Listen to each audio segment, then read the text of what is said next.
Henry East was a prop man who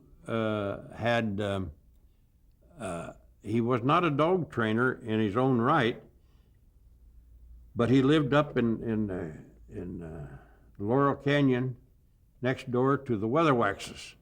And they were little boys, and Weatherwax's father trained collies and worked with the cowboys and Gower Gulch and stuff, and he'd have dogs follow him when they rode the horses and stuff. Anyway, the Weatherwax boys were real good at training dogs, and they always had a dog that followed them.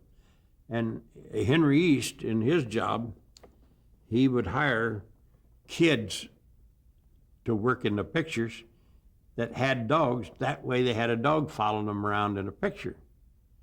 And then he got smart, and he had the kid, these Weatherwaxes, training dogs. And that made, and they're the one that trained Asta to start with for him. And then he become the owner of the dog. He was collecting the money and getting for peanuts, paying these kids. Rudd Weatherwax worked for 14 years for Henry East before he went in business for himself.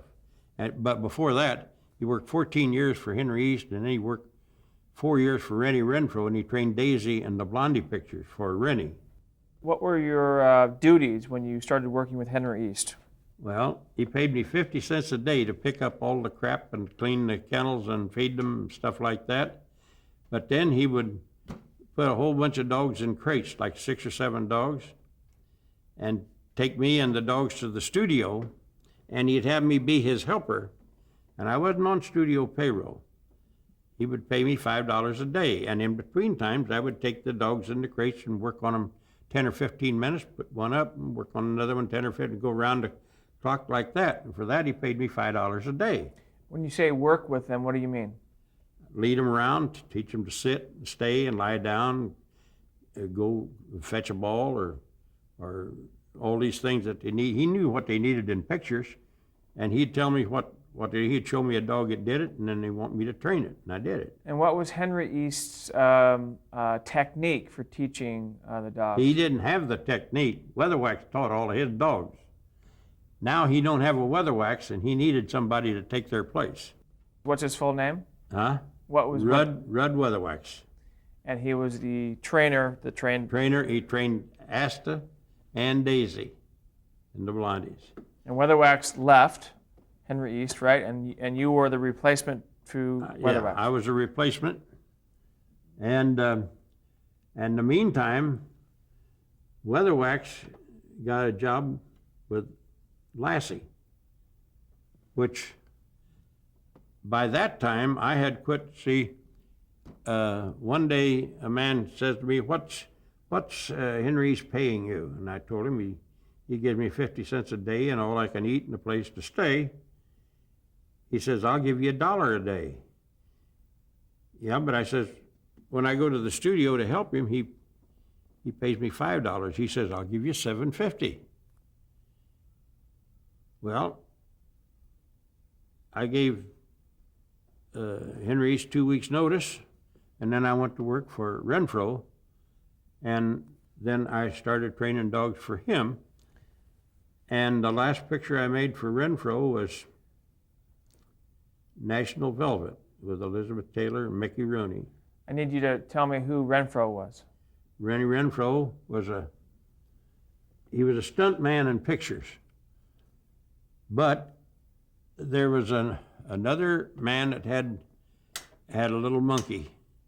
I was trying to think of his name, and he wanted to go back to Italy or someplace and pick up a relative whom I guess he had to marry to bring her over to make her a citizen.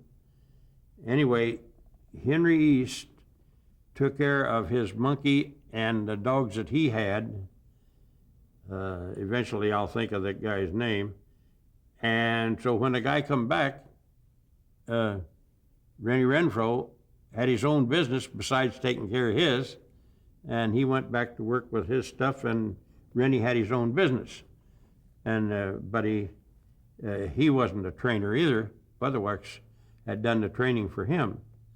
And now Well, how did Rennie Renfro then have a business if he didn't know how to train? Well, what happened was he knew where this other man got his dogs, and he was getting some of the same dogs, and he got his own job. But meantime, when he knew that Weatherwax had trained all these dogs for Henry. Weatherwax was then training for him. See, Rennie was not a trainer. He never told anybody how to train. I went to work for him. He never told me how to train either. But I trained over 200 dogs for him. And so it's one of those things that that one day Jack Weatherwax is a man that was working Toto on The Wizard of Oz, and working in another picture with John Garfield, and I can't think of the name of that picture. Anyway, I used to follow him around the studio when I was sweeping stages and stuff, and so I learned a lot about picture work training from him. And Jack told Rudd, says, you ought to get Frank in. He's one of the best trainers around here. You just don't know it. And so Rudd come and said to me, he says, what's that skinflint paying you? I said, he pays me $1 a day. And all the food I can eat. And a place to stay. Well, he says, I'll give you $5 a day. Yeah, but I says, he also pays me $7.50 a day, when he takes me to the studio as his helper. Well, he says, I'll give you 10. So I went to work for Red Weatherwax.